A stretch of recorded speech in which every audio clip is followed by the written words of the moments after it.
Hello, my name is Dave Bridgeforth. If you see me on the streets, depending on where you know me, you can call me Dave, you can call me Bridgeforth, you can call me King. And here is an outpour of my story.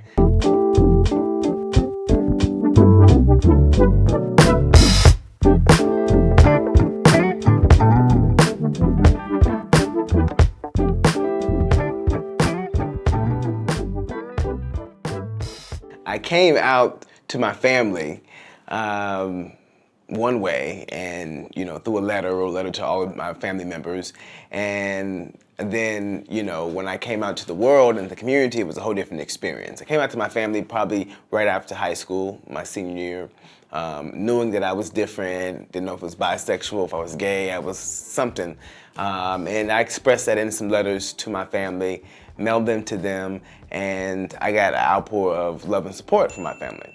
But it wasn't until I was in college, I think my last year, and hating college, navigating school, and I got the opportunity to meet Maya Angelou, where I was introduced to who I could be as a Black gay man. I had come into the situation, knowing that if I didn't have myself, I had no one. So I kind of was like, well, if my dad doesn't support me, if my mom doesn't support me, my grandparents don't support me, well, shit, I got myself. So I kind of just really didn't care at that point. It was just more of, this is who I am, you get on the bandwagon, you better catch the boat. Ship's leaving. And so I guess with that kind of attitude and that kind of energy, it was very, very easy for my family to see ways to support me. I got to meet Maya Angelou when I was 21 years old. Went to her home in Winston-Salem, North Carolina, and spent the day with her. Me and Les Brown, my godfather, mentor, who I was traveling all over the country with giving speeches. And when I got to meet Maya and sat there in front of her at her kitchen table and talked to her for hours, it seemed like every person that I asked her about was queer. I asked her about James Baldwin, and her face lit up. I asked her about Langston Hughes, and she said, oh, I met Langston when I was 21, the same age you were. And she shared stories, but she would look at me, and so it seemed like she saw something in me. And so after that long day of amazing experiences, of thousands of stories, filling me up with all these affirming experiences, she had said something. She said, tell them, tell people like you, tell the young people like you, whether they're Black or white or yellow or gay or straight or pretty or plain or fat or thin, tell them that they're better than they think they are. Show them that they're greater than they can imagine themselves becoming. And so that was something she said very interestingly at the end of my time with her. And so I left there trying to figure out, what did she see in me because of how she talked to me, how she approached me, and also I wanted to know, who I was. I just felt like I was lost. And so I left Maya Angelou's home. That is where DBQ magazine came from. I realized that I was a Black gay man and that I wanted to only speak to people of color in the queer community. I wanted to write and create art in the LGBT community and our culture. I didn't want to talk about nobody else. I didn't want to work for nobody else. I didn't want my contributions to be added to anybody else's list but our community. And so from that experience, a year later, I created DBQ magazine. In the beginning of starting DBQ magazine, I had a lot of support. I had my grandmother, who owned 50% of the magazine, so helped me start the magazine. I was writing poetry. I had wrote Maya Angelou a poem for her birthday while I was with her. That brought her to tears, and she told me that I was a poet and I was a writer and to keep writing and writing and write. And so I left there, and by the time I got home to Indianapolis, the community had already had found out that I was a poet, as Maya Angelou had said, and that writing was my thing. And so I started writing about everything. As I came out as a queer a Black man in the community, my writing had more to do with pride celebrations and queer experiences and LGBT stuff and drag shows and just things about our community. And a mentor of mine, Stanley Bennett Clay, famous, celebrated, legendary Black gay writer, playwright, actor, who was mentoring me at the time, who I had met, he had said, son, you should turn this little, what do you call it, review, these little writings you do into some kind of publication, some kind of newsletter or magazine. And he said, I said, magazine? Well, no. I didn't have any idea. I could not have dreamed that it would garner the support that it has garnered almost 10 years later now.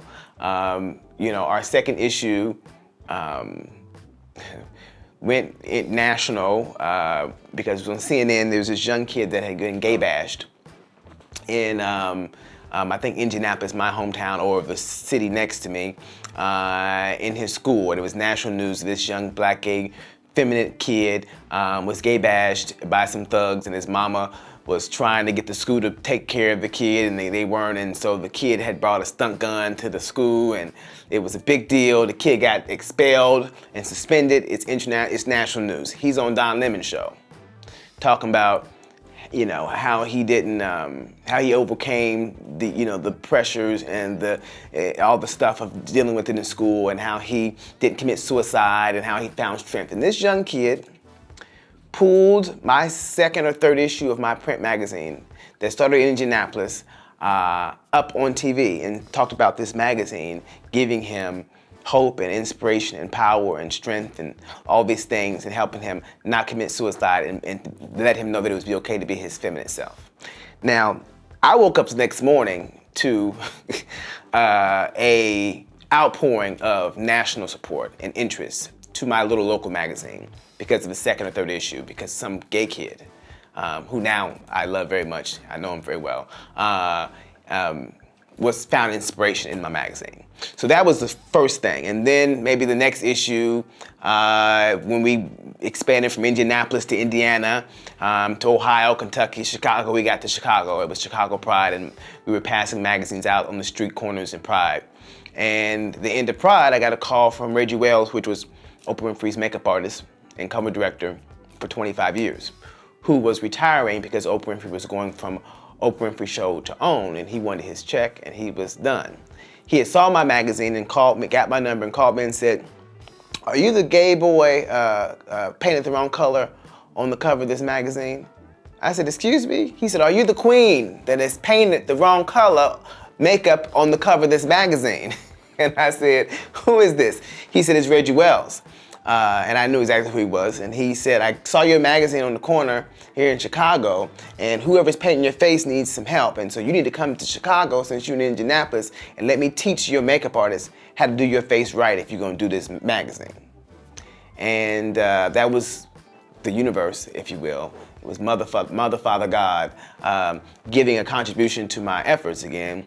And so I drove my friend, who was a drag queen, who had painted my face, beat it like a drag queen. We drove to Chicago and had lunch with Reggie Wells at the Oprah Winfrey Studios, and he showed that drag queen friend of mine how to do my face. And then after that, he ended up volunteering to be my cover director for my magazine, and was the person that said to me, "You should be on all the covers of these magazines. Don't put nobody else on this cover. You should do, because if you do, you would make history, because you'll be the only black gay person to do so. The only other black person is Oprah." And I said, "Who?" He said, "Martha Stewart's on the cover of her magazine, Dr. Oz on the cover of his magazine, Rachel Ray's on the cover of her magazine, Caesar the Dog Whisperer was on the cover of his magazine. There's no black gay person with a magazine named after them while they're on the covers." And he said, "You should do it." And he helped me. Every mentor that I attracted into my space saw the possibilities for me way before I can see them for myself. You can't see the picture while you get in the frame. And many times in life, you're too close to the forest to see the trees, meaning you can't really see what's going on if you're hanging on the wall. And so you need people who have been there before you, who are legends, who are icons, who've already paved the way or come through that way, to show you, how to make it. At that time, I was really, trying to manifest this publication and to make a difference. And so, I attracted the people to do it. I had Stanley Bennett Clay, who had owned a black gay magazine years before they were even doing that, and could show me step by step how to print a magazine, how to distribute a magazine, how to put together a magazine, how to put together content. I wasn't an editor-in-chief. I went to school for English and communication, but I didn't graduate. I dropped out my last year. So, I really, just had to use my gifts and talents and resources to manifest it. And then when I had Reggie volunteer, I did a cover, my third or fourth cover that I shared with Reggie Wells and Stanley Bennett Clay, and did a story on fatherhood and mentorship, and how it is very, very important that the older generation mentor the current generation, and the current generation mentor the generation coming up, because if you don't, you lose so much history, so much wealth when it comes to our culture and our community. The things that I've learned from Reggie Wells and Stanley Bennett Clay, who are just two of my mentors. Les Brown being a mentor that came before I was ever out as a gay man, who mentored me just as a black man in culture, as a father. So I think that they saw something in me, but that's because I was stirring my own stuff up. I mean, you gotta have your own fire. You can't use nobody else's fire. That's what Audre Lorde says.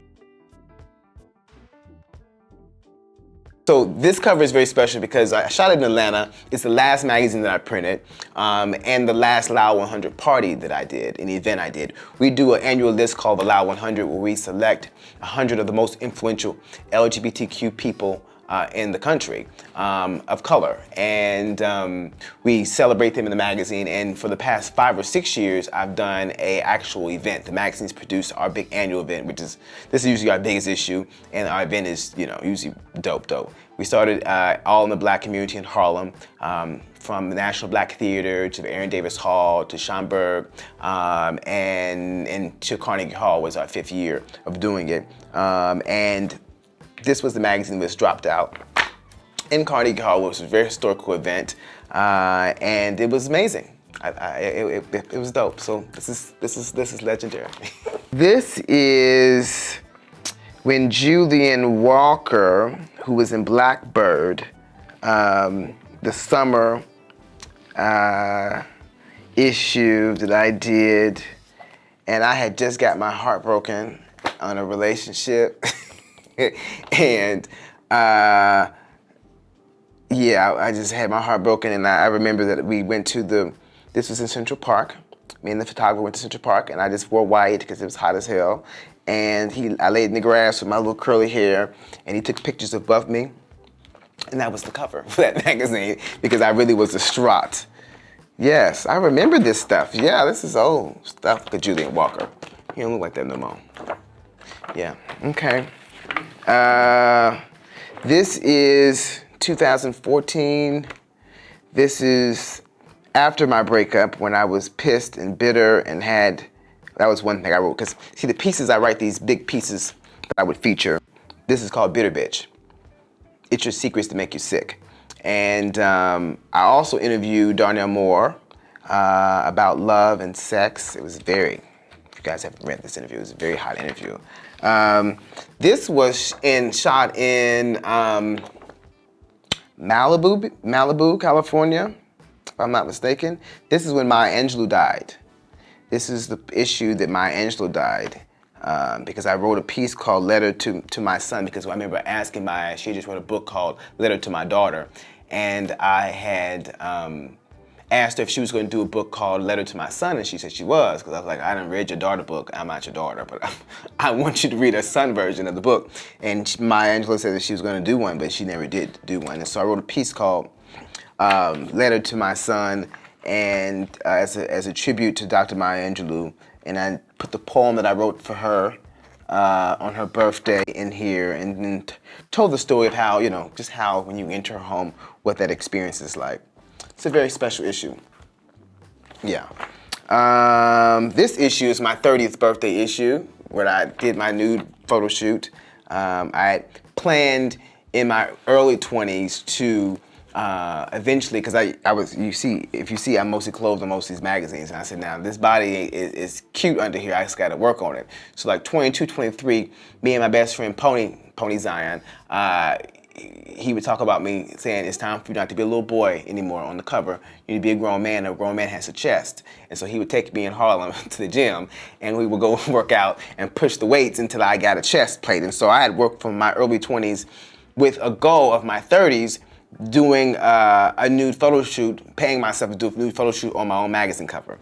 And so this was about 3 years ago, about to be 33, where I did a full nude shoot for my 30th birthday. I wrote a piece on how to have your cake and eat it too. I featured 26 of the queer people, LGBTQ people in fashion of color, which was a dope list, and we still do that list. haven't did it this year, but we did it last year, I think. If I could give myself, my younger self, one piece of advice, I think it would be something along the lines of, there's my favorite, it would be my favorite, what has become my favorite quote, that life expands in proportion to one's courage. Meaning that there's a lot of things when I was younger that I thought were roadblocks for myself. I had preconceived notions about, I had beliefs that hindered me. And the biggest advice that I would give myself was to really believe in the possibilities, because the possibility is endless, and life will expand amongst your belief, upon your belief, upon you wanting to do something, you believe you can do something, the world and the universe will expand for you to allow you to do that. And yes, I did that when I was younger with a lot of things I didn't do because I said, oh, it's a little bit too much, I can't do that. No, child, if I wouldn't have went there, I would have did it. I would have made it happen. And so now that I know that as a 33-year-old, there's no games that are being played. I'm Dave Bridgeforth. This is my story, and I'm sticking to it.